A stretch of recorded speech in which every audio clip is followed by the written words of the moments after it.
Баршаларыңызға сәлем, сіздермен бірге Даму KZ арнасы. Сіз өзіңіздің сабақты тиімді өткізудің жолдарын және де оқушыларды сабақта бағалау түрлерімен сабақты ойын түрінде өткізуді және де әртүрлі креативті әдістерді үйренгіңіз келсе, менің каналымнан таба аласыздар. Және де каналыма тіркеліп, лайк басып, комментарий қалдыруды ұмытпаңыздар. Бүгін сіздермен Emaze программасы арқылы 3D презентация жасауды үйренеміз. Поисққа өзіңіз ағылшын тілінде Emaze деп жазатын боласыздар. Поисктан шыққан жауаптан осы бірінші бөлікті таңдап, ішіне кіресіздер. Кіргеннен кейін сіздерде міндетті түрде ағылшынша шығады.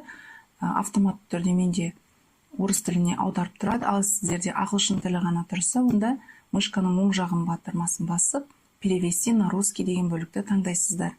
Кіргеннен кейін сіздерде экранның оң жақ бөлігінде кіру және тіркелу деп тұрады. Сіздер тіркелу бөлігін басып, Google аккаунтпен кіресіздер. Ал менде қазір кіріп тұр, сондықтан мен бірден жұмысқа кірісе беремін.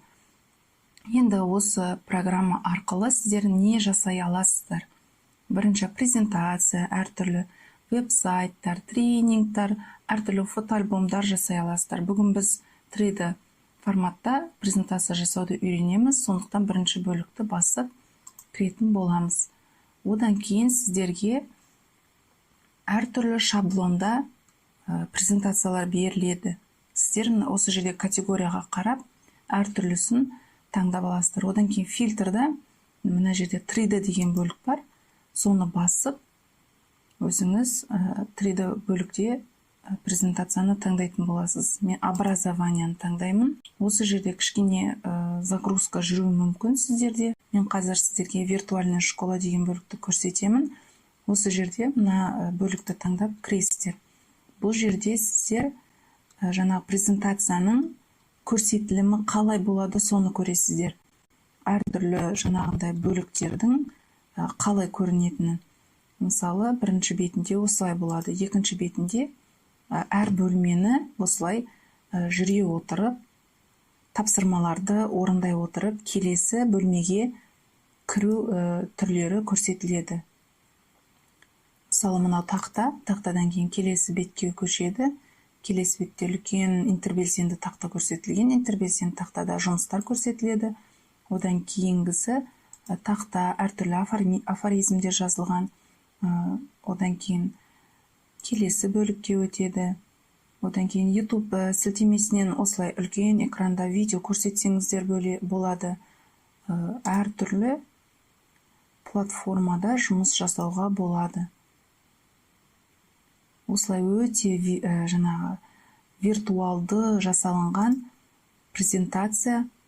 Осылай көріп шыққаннан кейін өздеріңіз мына жердегі редактировать деген бөлікті таңдап ішіне кіресіздер. Кіргеннен кейін сіздерге осылай экран беті ашылады.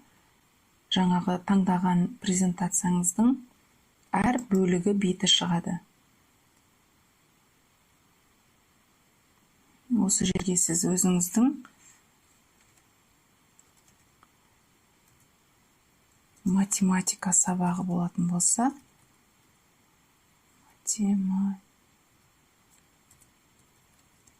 жазып, тексті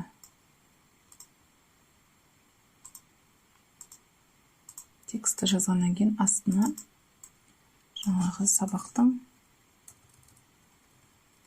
мақсаттарын жазсаңыздар болады. Сабақ мақсаттары.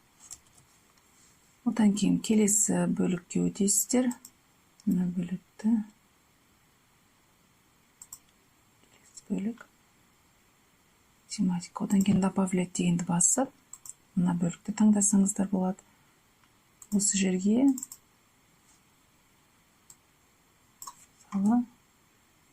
бағалау критерийлері деп. Осы жерде тез жазсаңыз өзгеріп кетеді. Сіздер асықтай жазуға тырысыңыздар. Бағалау критерийлері.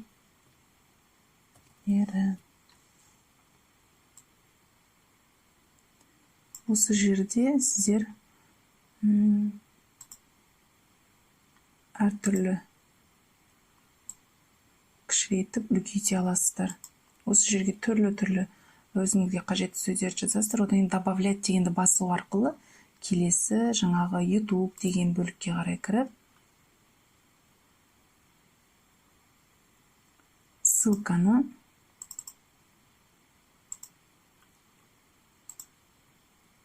осы жерге YouTube'тан өзіңізге жүктеп алып, ссылканы одан кейін осы жерге вставить деп бассаңыздар, добавлять дегенді басып, ары қарай қалғанын жасай бересіздер. Енді осы жасалған жұмысты қалай сақтаймыз? Сохранить деген бөлікті басып, мысалы математика деп, өзіңіздің осы сайтқа сақтап қоясыздар. Одан кейін сіздерге осылай ашылады. Ашылғаннан кейін сіздер өзіңізге тегін түрде жүктей алмайсыздар. Неге? Себебі бұл жаңағы ақылы түрде жасалған программа, сондықтан сіздер осылай ссылкасын ғана жүктеп алып, копировать етіп алып, осы поискқа вставить етіп, кіріп көрулеріңізге болады. Бұл әрдайым өзіңіздің жаңағы тіркелген аккаунтыңызда сақталатын болады. Өзіңіз осылай аша отырып,